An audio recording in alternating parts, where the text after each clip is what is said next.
Dalla fredda Germania, caro Giulio. Sì. E freddo un po' è anche la veste estetica, estremamente... Ma non è freddo il suono. Il suono no. Il suono no. Cioè, tutto congiurava a un amplificatore freddo, invece non è così. Allora, Trigon Exact, dove la doppia X esatto segna la celebrazione del ventennale dell'azienda. Guarda, allora l'azienda è del 96, quindi 96 più 20 96, 2006, 2016. Ma non interessa poco questo, no? Ci interessa di più la macchina in sé. È una macchina particolare. A me la Trigon mi ricorda i Prefono.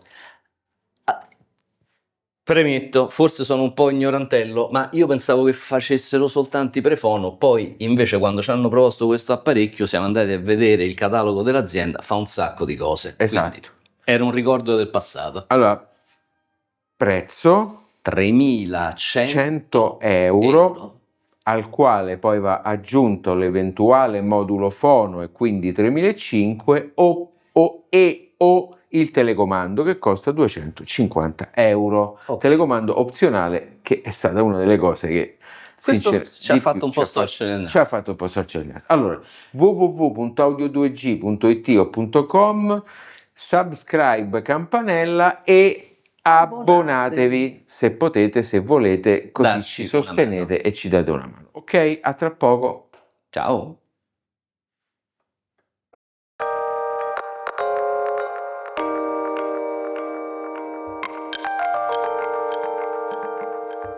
Allora, qui Giulio, cosa c'è da descrivere? C'è da descrivere un amplificatore che fa quasi soltanto l'amplificatore. E in modo estremamente semplice, quindi molto razionale, come del resto è un po' la terra da cui proviene, giusto? Assolutamente, quindi stiamo parlando di uno di quegli amplificatori di impostazione secondo me molto sana che hanno la regolazione del volume, il selettore degli ingressi, fondamentalmente basta. Poi c'è un interruttore di accensione, la finestrella degli infrarossi del telecomando e l'uscita per la cuffia, grande da 6,3 mm. Esatto. Fine. Ti vedo preparato. Ora, attenzione, ognuno di questi ingressi è dotato di una lucina rossa, così come ogni passo del volume è dotato di una lucina rossa, lo state vedendo in overlay, ma l'overlay che noi abbiamo fatto, la ripresa per l'overlay che abbiamo fatto, è fatta frontalmente perché inizialmente quando noi l'abbiamo collegato abbiamo detto è rotto, non si accende niente, perché effettivamente appena stai in questa posizione, diciamo un po' di angolo, i LED non si vedono più, quindi è molto bello visto da davanti, ma visto lateralmente c'è caso che non si vede. E abbiamo anche avuto un'altra incertezza, cari amici follower, perché premendo la manopola degli ingressi si silenzia. E perché si silenzia? Perché passa all'uscita cuffia. Quindi noi non sentivamo niente, dicevamo come mai, come non mai. Poi abbiamo visto che sopra l'uscita cuffia c'è un altro micro LED quasi invisibile e ci siamo resi conto del fatto che forse era abilitata l'uscita cuffia. E comunque vale sempre la mia passione per i manuali di istruzione, perché sul manuale di istruzione ovviamente c'è scritto. Quindi poi abbiamo preso il manuale di istruzione perché ci abbiamo collegato una cuffia, abbiamo visto che funzionava e quindi ci siamo poi accorti. Spiegaci. Molto bello il cabinet, cioè una costruzione metallica veramente imponente, cabinet che poggia su dei piedoni realizzati dalla Trigon che realizzano il disaccoppiamento della macchina in funzione antivibrazioni. Lato ingressi ci sono delle cose interessanti perché c'è intanto il modulo fono, ma poi c'è anche una nutrita serie di ingressi digitali. Esatto, 2 ottici, 2 coassiali e non c'è l'USB. Quindi ecco, stranamente non c'è l'USB. Questa cosa è un po' bislacca. Sì. Sinceramente sì, non è molto chiaro il perché non ci sia l'USB. Sì. Non c'è, la massima risoluzione è 2492, come del resto è quella dello standard, che non si può andare. Sì, perché se uno va in coassiale o in Toslink la risoluzione massima è quella lì. È quella lì. C'è poco da fare. Esatto. Ci sono degli ingressi bilanciati, Un ingresso bilanciato. un ingresso bilanciato e degli ingressi sbilanciati. Viene dato a corredo un bel cavo di alimentazione Che state vedendo? in sovraimpressione, e questo è un plus sicuramente molto interessante. È un bel cavo. Del resto l'azienda tedesca ci tiene particolarmente a curare tutti i dettagli costruttivi dei cavi all'interno, poi nello sventramento vedremo il percorso del segnale, ma qui casca l'asino. Casca l'asino. Su cosa casca l'asino? Te lo dico io, perché quando noi abbiamo acceso questo amplificatore, del quale non abbiamo ancora detto la potenza, ma c'è un motivo per cui ancora non l'abbiamo detta, ci siamo messi a ascoltarlo e ci siamo, diciamo, rilassati sentendo, senza chiederci quale fosse la tecnologia con la quale è realizzato. Sì, dando per scontato che fosse un amplificatore ben suonante, probabilmente in classe AB, anzi il retropensiero è un classe AB, dai. Però ci siamo guardati negli occhi e ci siamo fatti due domande: che potenza aveva e che tecnologia era? Ebbene, la potenza è di 95-130, mi pare 95-130 watt, quindi 95 su 8 ohm, 130 su 4, ma è in classe D. Maledetti! Allora, siamo dei maledetti, ma butti. Questo amplificatore ci fa capire come oramai le tecnologie si sono livellate, completamente livellate, e quindi quando mettiamo sul banco un prodotto non si sente la differenza. Tu apprezzi l'amplificatore e poi dopo magari ti chiedi pure... Ne apprezzi la velocità di erogazione, la capacità di erogazione, e posso dire una cosa, io in questo caso qua ho apprezzato anche un certo calore di questo apparecchio che francamente, come dire, non viene proprio da associare a quella che è l'immagine che uno ha del classe D tipico, però insomma, a me francamente, ecco, ormai trovo un po' anacronistica lo stereotipo, la macchietta del classe D che suona freddo. Non è più così, e questo apparecchio lo dimostra. Benissimo, allora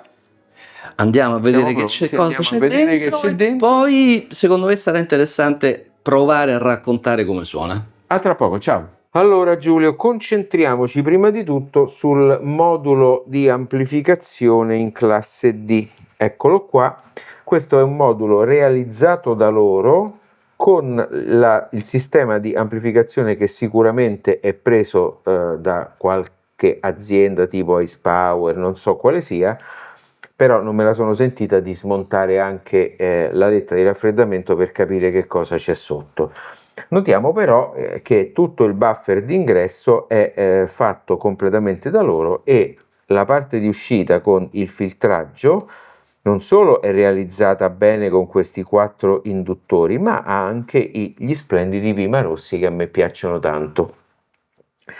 La gestione dell'alimentazione è diretta dal trasformatore, perché il trasformatore con questi cavi neri esce da qui, fa questo percorso e finisce direttamente dentro a questo che è il ponte raddrizzatore. Uscita del ponte raddrizzatore, ingresso nella scheda, livellamento con 2 condensatori da 10.000 microfarad a 63 volt, quindi per certo l'alimentazione è una cinquantina di volt, e poi ci sono queste che sono le uscite per le casse, che sono realizzate attraverso un cavo standard raddoppiato, quindi marrone e nero fa il negativo, grigio e celeste fa il positivo, e infatti seguendo questi cavi finiamo proprio sui connettori di uscita dei diffusori, che hanno queste bellissime bobine fatte con cavo intrecciato. Eccellenti. Poi passiamo dal trasformatore, che ha questi fili che voi vedete che sono blu, verde, giallo rosso e i due marroni che finiscono qui in questa scheda, che è la scheda principale di preamplificazione. Due sistemi di alimentazione, questo che è il sistema duale per l'audio e questo che è il sistema normale per i 5 volt digitali. Qui abbiamo il chip di controllo del volume, che è un Burr Brown, molto buono. Poi qui è sistemata la scheda fono, per cui togliendo e mettendo questi ponticelli si può inserire qui dentro la scheda, si tolgono, si inserisce la scheda, si chiudono le viti e quindi questo ingresso, che sarebbe line, diventa un ingresso fono. Questi sono gli XLR, ovviamente l'amplificatore è sbilanciato e quindi passa per uno sbilanciatore. Gli ingressi linea che sono qui, e poi qui c'è un interruttore che serve per commutare l'uscita tra rec e pre, quindi rec significa livello continuo e pre significa sotto il controllo del volume, per cui potrebbe diventare poi un ingresso, un'uscita per subwoofer. Qui invece c'è tutta la sezione di conversione digitale, eccola qua, con un chip Burr Brown non particolarmente giovane, e poi andiamo verso questa ultima scheda, che è la scheda che serve per fare l'alimentazione dello standby attraverso questo trasformatore, e questi due relè che servono per accendere l'apparecchio. Adesso però girerei, Giulio, per due motivi. Giro? Gira. Allora.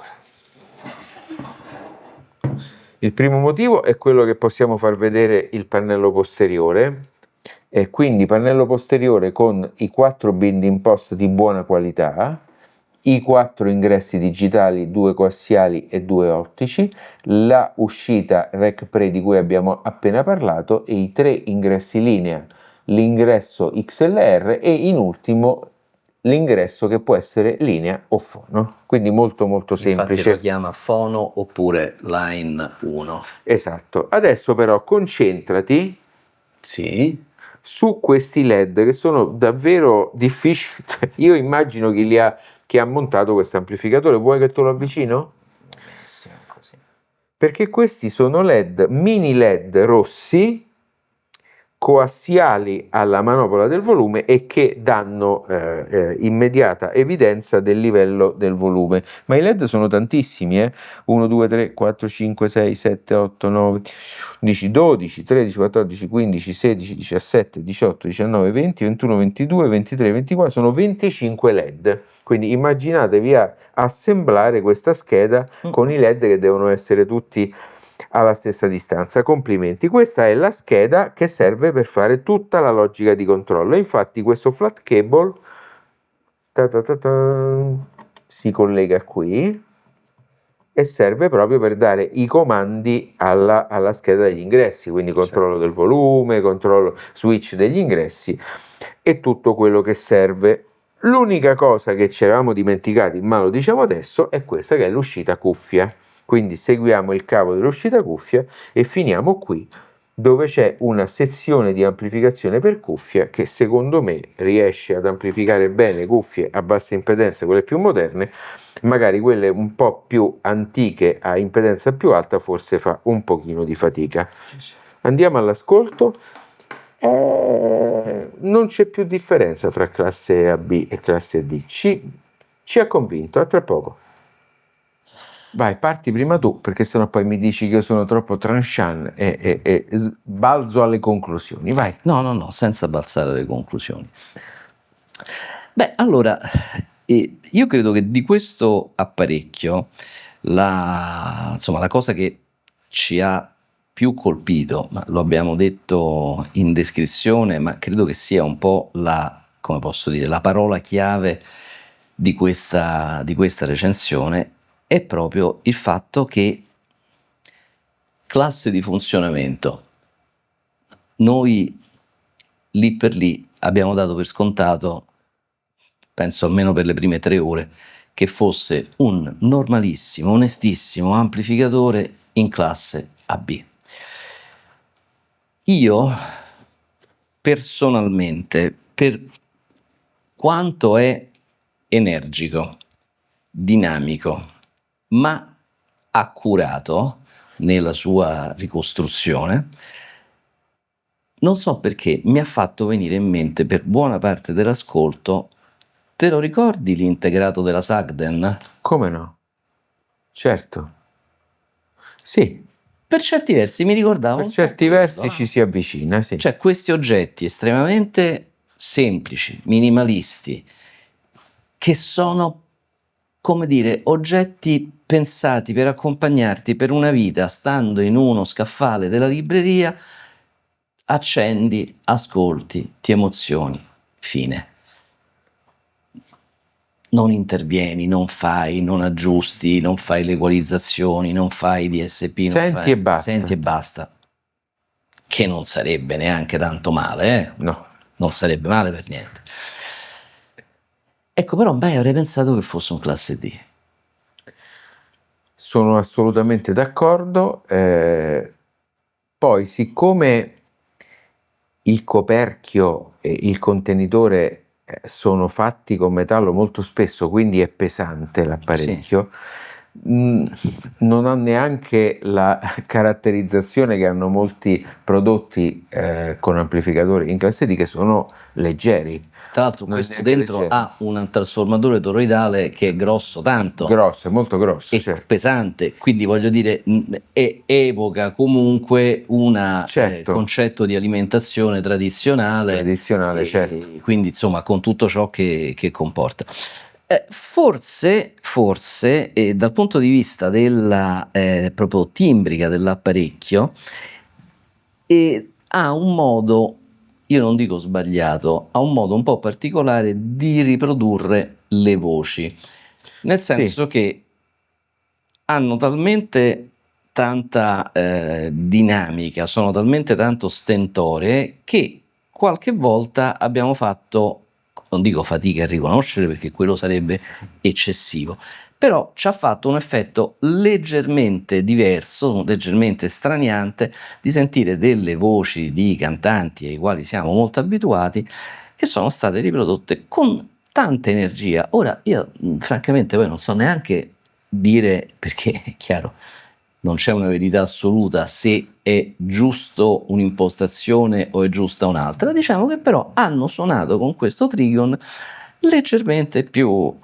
così, più aggressive, più stentore, più stentore, perché poi aggressivo ti dà, riferito ad una aggressivo voce, non è l'idea di giusto. strillato, un po' più stentore, o come se invece fosse una, diciamo, ripresa, se dovessimo fare una ripresa di tipo fotografico o videografico, con il soggetto molto definito, molto messo a fuoco e il dietro che è lo sfondo che è parecchio indietro. Sì, È un po' troppo staccato dal fondo, dal tessuto.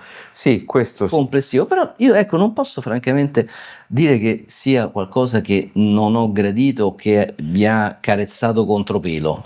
Beh, è una modo. caratterizzazione, come poi ha detto giustamente Danilo Rea quando è venuto qui a parlarci di queste cose, una verità assoluta non esiste e questa è una delle tante verità. Certo. Quello che meno mi è piaciuto è questo. Sì, prego. Perdonami, accendi quella luce lì, Certo. che se no... Oh. Quello che io, ecco, di solito sei tu la voce un po' più critica, questa volta lo voglio essere io perché non capisco proprio, uno, perché manca il telecomando, perché si poteva fare un telecomando che non costava 280 euro e magari dare in dotazione il classico telecomandino plasticoso, ma che alla fine avrebbe fatto il volume, che è l'unica cosa che serve, perché poi mi compro un telecomando con 700 tasti che va bene per lo streamer, per il lettore di CD, è bellissimo in alluminio, bla bla bla, ma poi alla fine mi fa forse un po' pure scomodo avere questo bisteccone tra i piedi, e quindi io questo sinceramente lo capisco molto poco, come capisco relativamente poco anche il DAC, perché ovviamente noi abbiamo fatto gli ascolti con l'Acqua Scala, che è un certo livello di DAC. Il DAC interno è molto più di un omaggio, cioè è messo lì per darti la possibilità, sì, di collegare alcune sorgenti, magari il televisore, per il televisore va benissimo, però poi se ci devi attaccare qualcosa di più performante, sinceramente, visto il livello dell'amplificatore, Così. è come fare un downgrade delle prestazioni audio di un prodotto che va molto bene. Sì, Ecco. perché poi mi viene da pensare che non ci puoi attaccare un PC. Oddio, è vero anche che i PC oramai fondamentalmente sono spariti un po' dai radar degli appassionati. Sto pensando ad uno streamer, immaginiamo che uno ci volesse mettere uno streamer, non so, un Wim, uno dei tanti che noi abbiamo provato, ok, lo colleghi o in ottico, che non mi piace, o in coassiale, che mi piace. Sì, Sì, va bene. cioè è una bella macchina, è una gran bella macchina, ha bisogno di un DAC che Allora ti arrivo a dire questo, avrei preferito molto di più che non ci fosse direttamente il DAC, ma che ci fosse l'ingresso fono e il telecomando. esatto, bravo. Ecco, sì, diciamo facendo più o meno i conti della spesa. O magari un prezzo di listino leggermente più accomodante, appena Sì. sotto i 3.000 euro con il telecomando. Allora così sarebbe stato un prodotto. Sì. eh, No, ma io lo dico semplicemente per il fatto che, insomma, tutti le decine di apparecchi asiatici che noi abbiamo provato, il telecomando, per quanto brutto, ce l'hanno. Le luci che ci stanno illuminando hanno comunque il telecomando. certo. Quindi significa probabilmente, insomma, ha un costo di produzione nullo. Ridicolo. E quando cominci a dire 330, No, 280 euro. 280, circa 300 euro di telecomando, io mi immagino che sarà un oggetto bellissimo, fatto Sì, l'ho visto, è molto bello, metallo, sì, sì. come è fatto in metallo l'amplificatore, però insomma, ecco, quello forse l'ho trovato, Sì, magari lo si poteva evitare. Oh, sì. Per il resto,